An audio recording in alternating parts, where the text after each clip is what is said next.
आगे बढ़ते हैं। एक और महत्वपूर्ण खबर, जयपुर विधानसभा में बजट सत्र और विधानसभा में आज भी बजट पर बहस जारी रहेगी।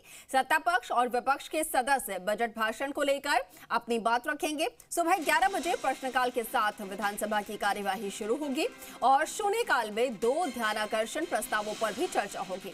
विधायक जेठानंद व्यास ईडब्ल्यूएस परिवारों की आय की गणना संबंधित नियमों में संशोधन पर सामाजिक न्याय अधिकारिता मंत्री का ध्यान आकर्षित करेंगे और इसी तरीके से चेतन कोलाना भारतमाला प्रोजेक्ट, कोटा मुंबई 8 लेन एक्सप्रेस हाईवे की क्षतिग्रस्त सड़कों और अधिग्रहित मंदिर को ढोली का मुआवजा पुजारी को दिलवाने के संबंध में उप मुख्यमंत्री का ध्यान आकर्षित करेंगे। वहीं उप मुख्यमंत्री दिया कुमारी वित्त विभाग से जुड़ी हुई 41 अधिसूचनाएं सदन की मेज पर रखेंगी।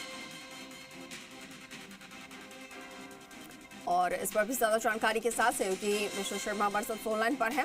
विष्णु, आज भी सदन में देखा जाएगा कि जो बजट यहां पर पारित हुआ है उन पर बहस होगी और क्या कुछ सदन से तस्वीरें सामने आएंगी, क्योंकि बताया जा रहा है कि 2 ध्यानाकर्षण प्रस्ताव भी यहां पर रखे जाएंगे। इस बारे में क्या कुछ जानकारी?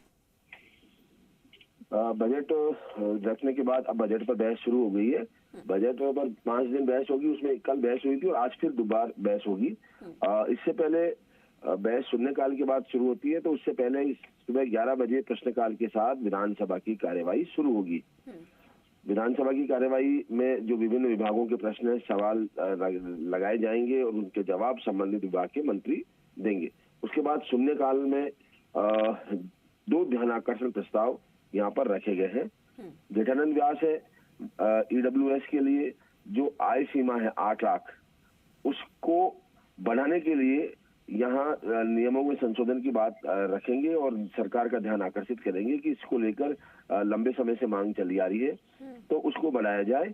और ये सदन का सामाजिक न्याय अधिकारिता मंत्री है, वो उस पर जवाब दे सकते हैं। वहीं दूसरी ओर जो भारतमाला प्रोजेक्ट है, वहां पर मंदिरों की जो अधिकृत भूमि आ रही है उस भारतमाला प्रोजेक्ट के तहत, उसकी डोली का जो मुआवजा है वो पुजारियों को देने की मांग है। वो उसको लेकर जो विधायक चेतन कोलाना सरकार का ध्यान, उप मुख्यमंत्री का ध्यान आकर्षित करेंगे।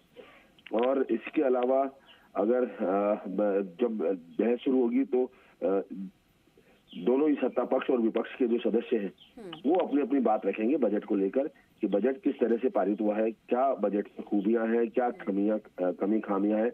इनको लेकर सत्ता पक्ष और विपक्ष के जो विधायक है वो अपनी बात रखेंगे।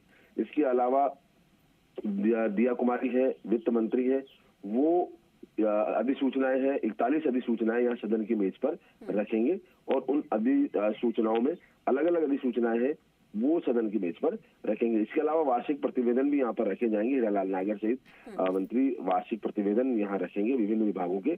और हंगामे के आसार बन सकते हैं क्योंकि लगातार विधानसभा जब से शुरू हुई है तो हंगामा देखने को मिलता रहा है। जी बिल्कुल ठीक है विष्णु, शुक्रिया आपका जानकारी साझा करने के लिए।